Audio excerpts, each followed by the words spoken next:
Today we're going to look at Star Wars movie props that were in movies before they were in Star Wars. Let's take a look.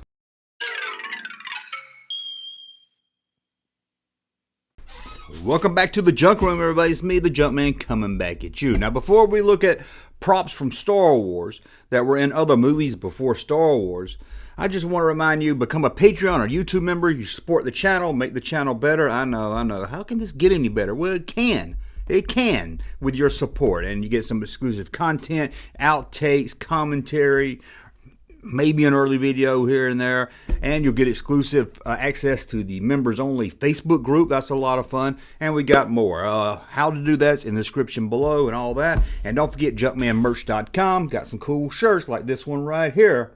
Very cool. What, you can't read that? I know the text is really small. Here it is up close. And don't forget, as always, subscribe to the channel, like it, and all that. Let's move on. We're talking Star Wars movie props that appeared in other movies. Mostly before Star Wars, or maybe one of them at least is after Star Wars. So let's just get to this. Some of these you probably know about, but hopefully at least one of these you'll say, you blew my mind, Junkman. I did not know about this. But let's start with one I think most of you probably know about, Bossk. Remember Bossk from The Empire Strikes Back? This guy right here wore a yellow jumpsuit. I'm sure you know this guy. And did you know that yellow jumpsuit come from another movie? That's right, it came from Star Wars, or as you young kids call it, Star Wars A New Hope. Yep, it appears there. Is that Bossk in the cantina? Well, we don't know. The guy's wearing a space helmet. Who knows what's under that helmet? It could be the Bossk man himself, Bossk. We don't know about that. But where did that come from before it was in Star Wars? Well, a little television show over in the UK called Doctor Who. Yep, it appeared on Doctor Who before it appeared on Star Wars. Bossk is a Doctor Who cosplayer. I bet you didn't even know that. But this is what you may not have known. It didn't start with Doctor Who. Nope. Looks like Doctor Who is a cosplayer itself.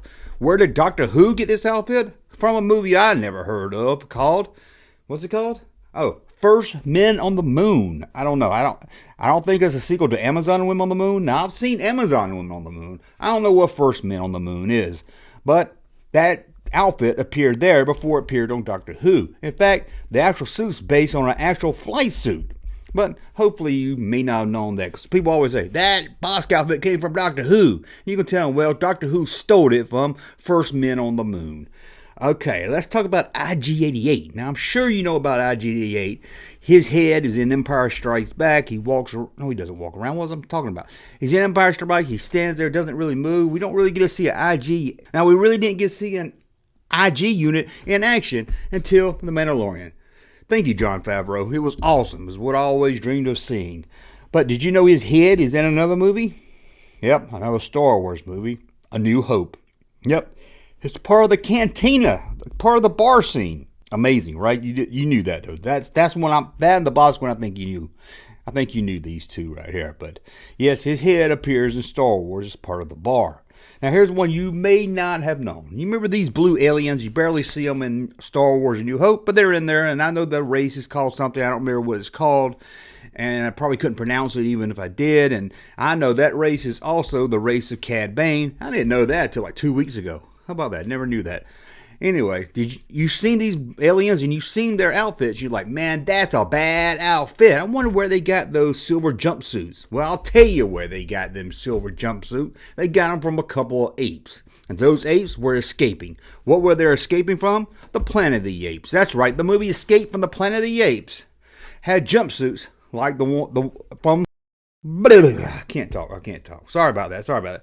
These jumpsuits were in Escape from the Planet of the Apes. That was one of them later ones that people really don't talk about. You know, that Planet of the Apes movie, they kind of went down here pretty fast, but are they as bad as that Tim Burton Planet of the Apes? Abraham Lincoln as an ape? What? Anyway, okay, here's one maybe you didn't know about, and it's not before Star Wars. This prop ended up after Star Wars. Now, in Obi-Wan Kenobi's home, he has this chest or trunk, whatever you want to call it. He opens it up, takes out Luke's lightsaber, gives it, well, it's Anakin's, gives it to Luke, it becomes Luke's. And I always wonder what else is in that chest. I always wanted to see what's in that chest. It was cool. I was like, what else is in there? Well, I tell you what might be in there. A kryptonite lightsaber. Junkman, what are you talking about? Superman? Lightsabers? Kryptonite? What? Well, that chest that's in Obi-Wan's house shows up about a year, I think, later, maybe 2 years later, in Superman the movie. That's right, it's inside Lex Luthor's secret lair or apartment, whatever you want to call it. He's a bad guy, so I'm sure he's got a secret lair. I don't know any good guys that have a secret lair, do you? Anyway, he has it there. He actually sits on it, but it's in the movie. Couldn't believe it. So, with all the multi-universe stuff going around nowadays, who knows? Maybe they'll have Obi-Wan have a Kryptonite lightsaber in there. Lex Luthor needs it. You never know. We never know nowadays. I mean, we live in a world now where we have all three of the Spider-Man live action guys in one movie. I don't know why they didn't get the guy from the old 70s show Electric Company to come on. That would just made it better. Okay, these next ones are kind of a little different, but I want to throw these in here also. First, we've got this looking Greedo thing. And from Return of the Jedi, there's always a Greedo character somewhere in Star Wars, it seems like. Well, not in Empire Strikes Back, but it looks like Greedo, but it's not Greedo. He's wearing a vest. And he's wearing the vest. There's a Hoth vest that the Rebels had in Empire Strikes Back. Leia wore one, some of the other people wore one. And here is a fake Greedo walking around with a Hoth vest. I don't know why you want to wear a vest in Hoth. It seems like you want something with sleeves on it. But hey, that's just me. I get cold easy. Now, well, check this out. Did you see Dark Crystal? No. That thing reminds me of a teacher I had in 8th grade. Whew. Looks just like that. Her name was Miss Pinecone. Anyway, check out the eye. Let me zoom in on the eye. What's the eye? Can you believe it? The eye is made out of a Kenner die-cast TIE fighter. Yep, they turned the TIE fighter into an alien eye for this bird monster thing. Crazy. And while we're talking about this die-cast TIE fighter, check this out. Did you know the die-cast TIE fighter from Kenner was also in Return of the Jedi? Sure, ILM can make all these models of X-Wing or TIE fighters. Why would they waste their time when they had all these cool-looking die-casts that look almost like the ones in the films? Kenner did a really great job, so they needed some small TIE fighters in the background. So they turned to Kenner and got the die-cast one. It's amazing they were able to get them because those were discontinued around 1979. And Return of the Jedi started filming in probably 82. Called for 83 release. But they had them. They're very hard to see. You can see them in some of these pictures, and it's very hard to tell. But when you got trained Kenner eyes, you pick up on that stuff.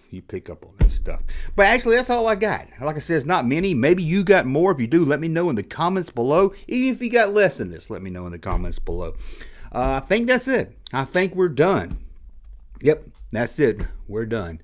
As always, please thumb up something like my content. Subscribe to the channel.